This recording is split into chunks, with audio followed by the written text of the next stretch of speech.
After spending a couple of years investing in my PlayStation 3 library after purchasing the console in 2012, I started picking away at a bucket list of sorts.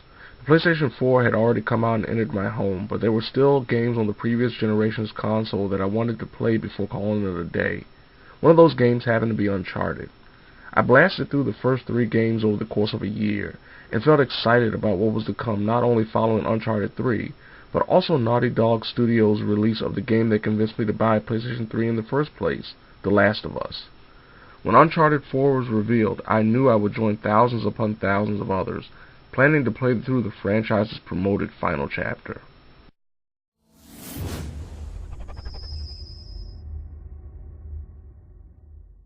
Taking up where the previous game left off, lead character Nathan Drake is exposed to the player as a man attempting to live a simple life, yet is pulled back into the world of exploration and unabashed murder, in hopes of discovering the long-lost treasure of pirate Henry Avery. And the reason for Nate's change of heart when it comes to being domesticated alongside his wife is due to the surprising arrival of an outlying character never once mentioned in the series up to this point, Nathan's brother Sam. Similar to the previous games, my goals were simple: complete the story, collect treasure, earn battle-related trophies, and play some multiplayer. After a little under 14 hours, I watched the credits roll on my first playthrough. Eventually, I took myself to task, while trying to complete the game on crushing difficulty, actually playing the game twice over while utilizing backup saves, so I was immediately familiar with checkpoints and enemy waves. The difficulty spike proved to be arduous, yet doable thanks to the bonus cheats given to the player for beating the game once, including bullet time. 2 weeks eventually passed before the Platinum Trophy popped onto my screen to congratulate me on completing an Uncharted game.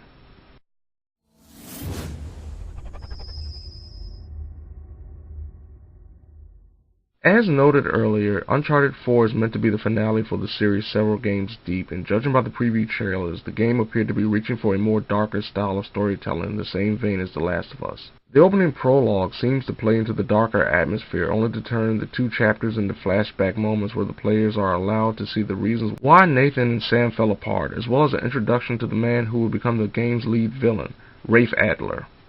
While the gameplay that makes up the Uncharted series has been mostly stellar, the story and its characters are the reasons why a lot of gamers keep coming back for more. Unlike the previous iterations, Uncharted 4 proves to be a lot slower in presenting the story similar to The Last of Us. Thankfully, the game doesn't sacrifice some of the heart and silliness seen in previous games. A lot of the latter is thanks to optional conversations that trigger during certain moments. In a lot of ways, this is the most grown-up version of Uncharted seen to date, as the characters are finally becoming aware of their actions, how they affect loved ones, and, most importantly, somewhat break the roles usually associated with the majority of the characters to showcase growth in actual human nature matched by instinct. There's also a theme of obsession fueled by ambition running through the story that adds a level of depth to every character, both new and old. Of course, there's Nathan and Sam's reunion actually happening because of a childhood goal based around treasure. But then there are other characters, like the aforementioned Rafe, his associate and mercenary leader Nadine Ross, and even the spirit of Henry Avery and what happened during his days, trying to become the pirate of unbelievable wealth. Without these characters and their mental states when it comes to the handling of what will become the crux of the plot, it would be hard to understand why Nate acts the way he does throughout the game, bringing forth arguably the least likable Nathan Drake ever from an emotional perspective. Another undeniable aspect of greatness associated with Uncharted 4 is the game's graphics. The first 3 games were high points in not only the genre, but also the entire 7th generation of gaming. The depiction of a worn-out Nathan standing against the darkened jungle is in no way a complete depiction of the sights seen throughout the game.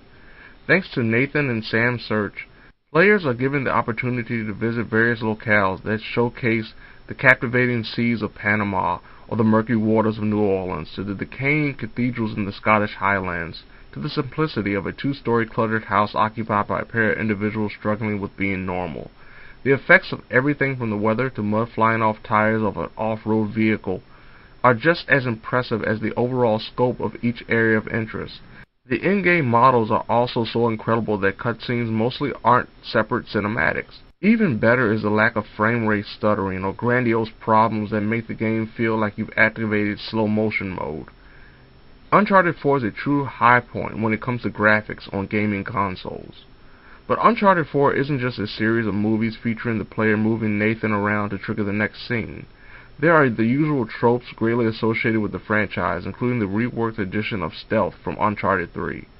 While not as tight or reliable as, say, a Metal Gear Solid game, the ability to keep out of enemy sight and avoid unnecessary firefights is better than both Uncharted 3 and The Last of Us, especially when allies decide to get involved and take down an incoming enemy when approaching Nate as the younger Drake hides in a field of tall grass. Similar to the Assassin's Creed games, a little marker will appear and fill overhead of enemies who spot Nate until it turns colors and enemies start firing. It's an effective usage of a rather old implementation. When it's time to shoot it out, the gunplay is just as good if not better than any game Naughty Dog has produced. Unlike some other games where gunplay feels limited depending on the amount of weapons and effective AI, Uncharted 4 proves to be a great blend of cover-based third-person shooting that features enemies who refuse to stay still, will try to grenade Nate out of cover, and actually grab the protagonist when prone, with the latter being the setup for a gameplay edition of buddy maneuvers where Nathan and Sam can perform double-team maneuvers like a simultaneous chokeslam a la the WWE's Undertaker and Kane. Sadly, the melee function isn't as strong as what happens when bullets start flying. Punching and dodging are mapped to two separate buttons, but the counter button is separate from the rest. It works okay, but sometimes players will be flailing away in hopes of knocking out nearby enemies while avoiding the rain of bullets. It's not as bad as some other third-person melee systems, but still leaves something to be desired.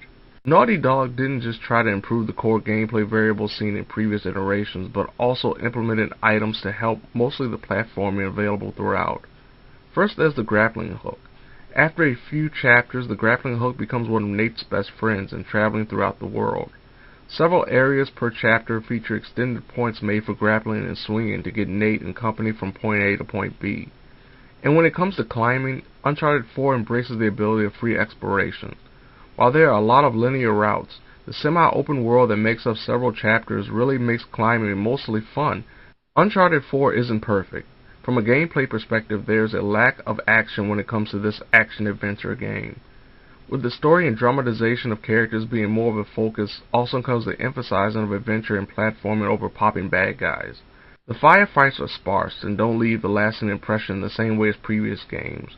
While there are grand scenes like the rope drag chase seen in earlier trailers, they tend to lack the same amount of shock and awe as the original moments simply because the first were so grand that 4 set pieces only feel mildly remarkable in comparison.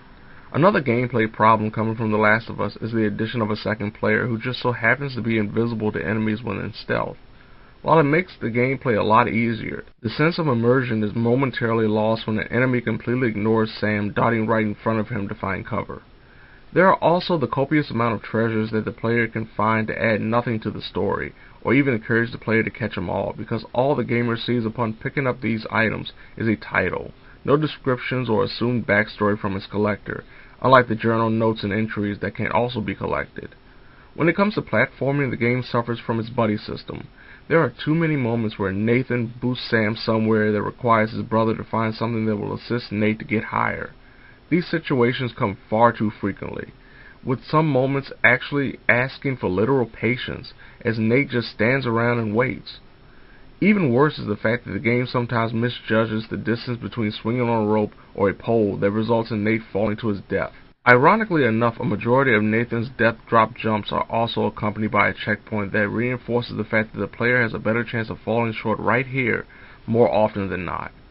It almost proves to be a counterpoint to the moments when the game assists the player in making that seemingly impossible jump, only to latch onto a rock ledge seconds earlier. Also lacking are puzzles. Similar to the Rise of the Tomb Raider, Uncharted 4 features not only a lot less puzzles compared to its predecessors, but also easier and less memorable ones, almost feeling unnecessary in a game made for grand puzzles.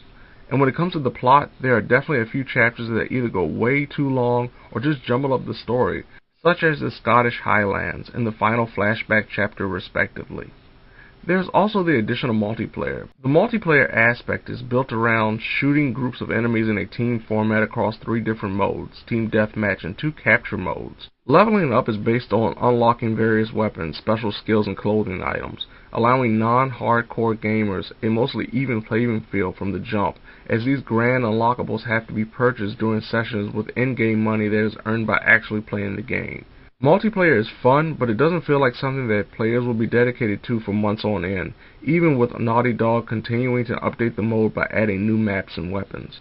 Uncharted 4 is a mixed bag of greatness that is hurt not because of numerous technical or narrative flaws, but because the previous games in the series were so grand. Uncharted 4 eventually earns the same type of praise its predecessors gained as another phenomenal entry in an exceptional series through sheer well put together gameplay and storytelling.